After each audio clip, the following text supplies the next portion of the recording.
नमस्कार दोस्तों, आज की वीडियो काफी इंपॉर्टेंट होने वाली है। आज आपको जानकारी दूंगा कि आपको कौन सी कैंची खरीदनी चाहिए। चाहे आप टेलर का काम करते हो या घरेलू हो, घर में भी हमें कैंची की आवश्यकता पड़ती है क्योंकि प्रत्येक घर में टांका लगाने के लिए सिलाई मशीन होती है और फिर उसके साथ में एक कैंची की भी आवश्यकता होती है। आजकल बाजार में काफी सारी डुप्लीकेट कैंचियां आ गई है।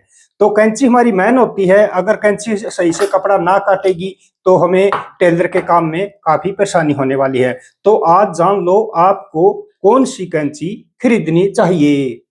सबसे पहले दोस्तों बात करते हैं साइज की कि आप कितनी बड़ी कैंची संभाल सकते हैं। जैसे कि ये भारी कैंची है तो मैं इसको ठीक आसानी से चला लेता हूं, लेकिन हमारी माताएं बहनें हैं तो उनसे ये भारी कैंची नहीं चलेगी। तो इसमें 3 साइज आते हैं।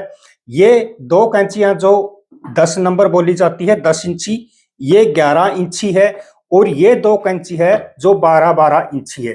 तो आप अपने काम के हिसाब से या अपने हाथ के अकॉर्डिंग कैंची का साइज चॉइस कर सकते हैं। अब दोस्तों मेरी बात करूं तो मैं ये 2 कैंची जो हो कपड़ा कटिंग के लिए यूज करता हूं और ये 3 जो कैंची है मैं मशीन पर रखता हूं क्योंकि 2-3 मशीन है मेरे पास। तो अभी ये तो मैंने नई खरीदी है, इसके बारे में भी पूरी जानकारी दूंगा तो आपको कौन सी खरीदनी चाहिए। तो अगर आप मशीन पर कैंची को रखते हैं धागा काटने के लिए, छोटा मोटा कपड़ा कटिंग करने के लिए, तो आपको ये छोटी कैंची लेनी चाहिए। अगर आप कपड़ा कटिंग करते हैं या फिर बारी कपड़ा जैसे कि पैंट शर्ट की कटिंग करते हैं या 3-4 लड़ा, जैसे कि देखिए इस प्रकार से आप 3-4 लड़ा कपड़ा अगर कटिंग करते हैं एक साथ तो फिर आपको बड़ी कैंची ही लेनी पड़ेगी। इनसे 3-4 लड़ा कपड़ा नहीं कटेगा, वो अपना अपना हिसाब देख लेना है आपको। अब जानते हैं दोस्तों कौन सी कैंची किस मटेरियल की बनी होती है और किसको कौन क्या बोलते हैं। तो ये 2 कैंची दोस्तों, ये देखिए ये 2 कैंची रेती वाली बोलते हैं इनको। इसमें देखिए मेरे पास एक ये डुप्लीकेट कैंची आ गई क्योंकि पता नहीं लगता, दोनों दिखने में सेम है। ये ओरिजिनल है रेती में, ये डुप्लीकेट है। और ये पटी वाली कैंची बोलते हैं, चांदमार का, थोड़ा ये पुरानी हो गई इसलिए नहीं दिख रहा होगा। तो ये दोनों ओरिजिनल है पटी वाली। लेकिन आजकल जो मार्केट में कुछ सालों से कैंचियां आ गई इस प्रकार की आ गई है, ये कुछ अलग मेटल से बनी होती है। ये भी कैंची काफी अच्छी है चलने में। ये अभी खरीदी है मैंने 220 रुपए की। ये जुपिटर नाम से है और ये जापान की कंपनी है, देख सकते हैं आप इसका जो पैकिंग है। तो बाकी ये कैंची भी बहुत अच्छी है। रेती में अगर खरीदना चाहते हैं ये थोड़ी सी सस्ती मिल जाती है, लेकिन इसमें ओरिजिनल की गारंटी दुकानदार नहीं देता। दोस्तों घरेलू काम के लिए आपको सिर्फ 10 इंची कैंची काफी है और अगर लेडीज बहन कैंची खरीदना चाहती है तो ये 11 इंची खरीद सकते हैं। इस पर मशीन पर भी ठीक काम करती है ये, और कपड़ा कटिंग के लिए भी ये मीडियम साइज है, बिल्कुल परफेक्ट है।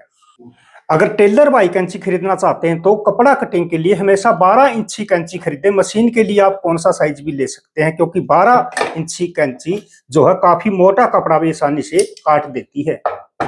अब इन सभी से मैं बारी बारी कपड़ा कटिंग कर दिखाता हूं मैं आपको। देखिए ये अभी ताजीदार लुआई है, ठीक कट रही है। और ये थोड़ी ही काफी दिन हो गए लुआई हुए, लेकिन कपड़ा कटिंग ठीक करती है, भी देख सकते हैं स्मूथ चल रही है। कई कैंचियों में क्या होती है समस्या, ऐसे कपड़ा काटते हैं तो कपड़ा आगे चलता रहता है। देखिए ऐसे आगे धकेलती रहती कैंची, कपड़े को दाबती नहीं, सही नहीं काटती। और ये है डुप्लीकेट मेरे पास। डुप्लीकेट थोड़ी उतरी हुई भी है, सही नहीं लगी हुई है, लेकिन ये कपड़े को सही नहीं काटती। देख सकते हैं ये ऐसे बुसर बुसर कर देती, यानी कि बाडे से कर देती है, और कपड़ा भी इसके ऐसे आगे चलता रहता है। तो ये डुप्लीकेट कैंची है, ये आपके लिए सही नहीं रहेगी। और ये है, ये भी थोड़ी उतरी हुई लेकिन है ओरिजिनल पुरानी कैंची काफी।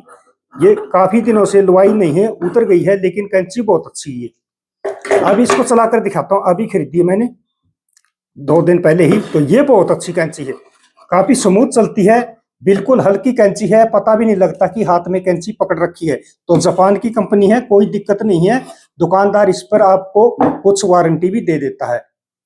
ये सभी कैंचियां दोस्तों आपको ऑफलाइन तो सभी जगह मिल जाएगी, लेकिन ऑनलाइन अगर लेना चाहते हो ये कैंची तो काफी मिल जाती है आपको। रेती वाली मिल जाएगी, लेकिन ये जो पट्टी वाली बता रहा हूं ये ऑनलाइन मिलना काफी मुश्किल हो जाता है।